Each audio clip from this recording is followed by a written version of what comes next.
Hey guys, and welcome. Today I wanted to spend a bit of time explaining the ending to Star Wars Jedi Survivor, as it was left a bit sudden and on a bit of a cliffhanger. In my video summarising and explaining the story of the game, I received a lot of comments in my comment section asking what the ending meant for the next game and what it meant for right now. Well, today I'll be presenting all the facts, recapping some of the events, and then explaining what the ending actually means by piecing things together, and ultimately what you can expect going into Game 3, which at this point is pretty inevitable.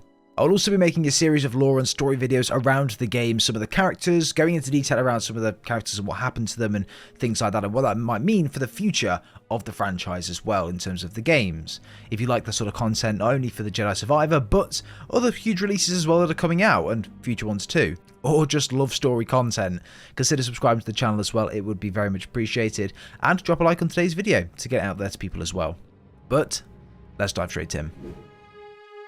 So let's spend a bit of time here just recapping the game, some of the events and the key parts that you can go into it and formulate your own thoughts and opinions as well, just to give a bit of context around the ending. So check the timestamps if you don't want to listen to this, and you can skip to whichever parts of the video you'd like to, but let's get into it. Jedi Survivor was set sometime after Fallen Order. Cal is still on the hunt for the ways to bring down the Imperial forces and the Empire, and one of the ways to do this was to go to Coruscant and obtain some of the information that the Senator had on his yacht on the Imperial forces and the Emperor. Cal goes to Coruscant with a new team after the split of himself, Grease, Seer and Marin, and unfortunately they lost everyone when they went to Coruscant other than Bode. It isn't explained much in-game or in lore how Cal and Bode potentially met. Maybe we'll see that in flashbacks in the third game, as that's typically what would happen. I presume though that it was set up from the start, after overhearing that Cal was trying to formulate a new team to take down the Empire or to get the Jedi's back on top, and this was a prime opportunity for Bode and the Imperial forces to get involved as well, so potentially this is what happened. Which, by the way, also explains perfectly why Bode went off on his own to draw away some of the fighters when they were trying to leave Coruscant on these ships. So that's an interesting one to think back on as well. Anyway, throughout, Cal finds a device and sees a vision from someone called Centauri Kree and a droid named Z, basically talking to them about a planet beyond the abyss named Tanalorr. Throughout the story, we learn that Tanalorr was a lost planet that was founded by Centauri Kree and another Jedi named Dagan Gera. Centauri led a research team trying to find ways to get on the other side of the abyss, to essentially see if there was anything beyond it, a planet or anything like that. They lost so many people and so many Jedis doing this, the Jedi Council threatened to close down the project because of the amount of deaths there were trying to get to the other side of the abyss.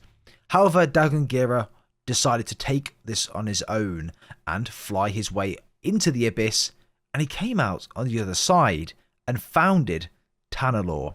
On Dagan's return, he worked with Centauri Kree to create a compass that would guide any one person through the abyss and safely to the world of Tanalorr. When they both went back to visit Tanalorr, Dagan wanted to use this planet as a safe haven for the Jedi, build a huge temple in the foot of the mountain, train new Jedi there, and have them based here where no Imperial forces could say otherwise. However, as the Jedi Council were scouting it out and making sure that this was the right place for the Jedis and making a decision on whether they can do that or not, they were ambushed by a series of marauders. Dagan fought and held them off for as long as possible, but the Jedi Council said rather than fighting back, what's the point? They decided to leave this place for good and declined Dagan's proposal. He was so enraged by this that he even went as far as betraying the order and returning to Tanalorr when he was told not to, defying the Council's wishes, and even trying to steal the compass from Centauri Kree to form his own army there and to basically do what he said he was going to do. Centauri, however, put a stop to this eventually, slicing off his arm and the Council ordering to destroy the other existing compasses, with Centauri placing Dagan in a Bacta tank where he'd been imprisoned until, of course, Cal found him. He was awoken and released by Cal and turned to the dark side after destroying the crystal within his lightsaber. However, Cal had an idea for Tanalorr. Seer was the head of the Hidden Path and wanted to move everyone from Jeddah all the way to Tanalorr. It was out of the way from the Imperial forces, no one would be able to just get through unless they knew how or had one of these compasses, and it would be the perfect place to regroup the Jedi, train, recruit for their eventual fight against the Empire, without living in fear that the Empire would be able to find them. We explained this to Bode after defeating Dagan Gera, and he didn't seem very impressed or very into the idea. This was when we found out that he was working with the Imperial forces after betraying us and our group, killing Cordova, and stealing the final compass, revealing himself eventually as being a Jedi. Bode did this because he knew that with all the Jedi, the hidden path, and others being on Tanalorr, that it would only make the Empire want to find it more and look for them, wonder where they went, and then that's where they could backtrack and potentially find their way into Tanalorr and eventually evade it, resulting in his daughter to be unsafe in that environment. Bode even asked Cal if the Empire did overtake or invade Tanalorr,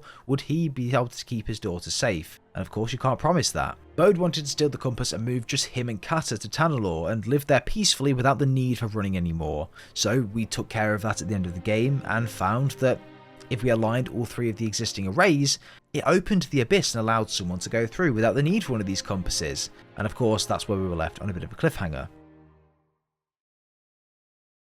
So let's talk about what happened and explain the ending in a bit more detail. Obviously, it was left on a cliffhanger. They don't feed you or give you the details for the ending, so they want you to piece it together and theorise, and that's exactly what we're doing here. So ultimately, leave your thoughts and opinions down below and your theories on what you think happened. No theory is right or wrong. As crazy as it might be, leave them down below. I would love to read them through. We do this on the channel all the time with these sorts of games and theories.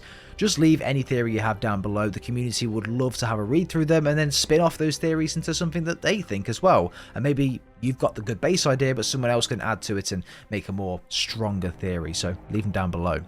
So when Cal defeated Dagon, he had a brainwave realising that Dagon's plan was actually very adoptable, just moulded to suit the Jedi and the hidden path, and the ones being hunted by the Imperial forces as opposed to accommodating the raiders that Dagon was working with. Bode was fine with the idea of just being them, Bode, Kata, Cal, Seer, Marin, Grease, BD1 and Cordova, but he was against the hidden path being there because the hidden path were full of people that were being hunted by the Empire. So if they're on Tanalorr, his daughter isn't safe because the Imperial forces are going to be wondering where the hell they've gone from Jeddah. Now they know their location and they've already invaded them. Where are they? They're going to be trying to backtrack, and eventually if they do find it's Tanalorr, they're going to invade Tanalorr, and it's going to make his daughter and put his daughter in an unsafe environment, and that's why he was so against it. So eventually, Cal and the team reach and get to Tanalorr themselves. However, with the ambush on Jeddah, Seer and Cordova dead, the archive gone, what's left? Well, the ones that survived the Jeddah attack, the remaining few books left in the archive, Cal will use the Mantis to transport all of them to Tanalorr, build their army there, recruit the new Jedi, and ultimately build an army to fight back against the Empire. This was his plan from the very start, and when he had this brainwave, and he even mentioned to Seer, and Seer was on board with it, which is an additional affirmation that this is exactly what Cal is going to do now. If Seer approves, it's a good idea. Now that Seer, Cordova and the others are unfortunately dead, this should give Cal the motivation further to want to move these people there, the ones that are still alive, the ones that are still surviving and running from the Empire. Give them a place in a safe haven to not have to run anymore, so they can feel safe, live their life and train, prepare to take down the Empire further on down the line. I think in the events from the end of the game, there's going to be a threequel. We will see a thriving city in Tanalorr potentially, a fully fledged Jedi base at the foot of the mountain as we'd seen as we entered it on Tanalorr when we went there. Kata, Bode's daughter, growing up and also becoming a Jedi like her father and like Cal, and ultimately being mentored by Cal as Seer did to Cal. And it becoming like the Avengers Endgame, right? Both sides coming together, the Empire on one side, the Jedi and Cal on the other, and just fight an epic ending battle. With amazing boss fights, Cal finally comes face to face with the Emperor, Darth Vader getting what he deserves and potentially Cal getting revenge from what he did to Seer, and just go balls to the wall with it, and I think that's exactly what's going to happen here. The ending subtly alludes to Cal winning, but also losing the ones that he loved. He's a Jedi that was sent to war super early on, when he was really young, when he first became a Jedi and passed the test. It's all that he knew, killing and going to war. But Seer taught him what it was to be a real Jedi, one that's not defined just by a lightsaber, and one that can look at encounters, opportunities in different lights, and not feel the need to kill everything and everyone to get to the ending goal. You can see this in Cal at the end, the evolution of his character, and I really liked it. The choices he gave Bo to surrender, and even though he caused the death of Sirin Cordova and others, he allowed him the chance to not let his daughter grow up alone. Of course, Bode refused that, and from that point onward, Kata would become a major part of that group. And they will also move everyone they can to Tanalorr now, and suit up and prepare for basically a big battle to take out the Emperor, the Empire, and the Imperial forces. Kata will now grow up with the likes of Cal and Marin as basically a mother-father figure, and they will be training her and preventing her from going without growing up with someone around her. But I hope I've explained it in a way that allows you guys to interpret and to make your own theories and suggestions about this. There is not a lot to go off at the end of this ending, right? There was a cliffhanger, but it's difficult to understand if you didn't really get the story as to where this will probably go. We've all played enough games where you're going to have another game coming in the future, but it's just understanding and determining the direction of where that game's going to go. And with the next game, I believe that Cal's vision of Tanalorr is going to come to light. And that's where him, Marin, Kata, Grease and the others are going to really be a big part of that story going forward, and meeting new Jedi that Cal has brought in, trained, and potentially younger Jedis as well, and even Kata being a Jedi too. Will this be the third and final game? I don't know. Will there be a fourth? Maybe. But this next game will definitely start with a vision of Tanalorr and potentially go on to a huge battle towards the end, and I'm all for it. But if you guys have enjoyed today's video, leave a like, that'd be very much appreciated. Subscribe if you guys are brand new as well for more videos like this. We'll be doing a couple of more lore videos on Star Wars, so leave your opinions and thoughts down below. If you want me to cover a particular topic, lore around a particular character, let me know down below and I'll try my best to cover it. But I appreciate you all watching. We'll see you all next time.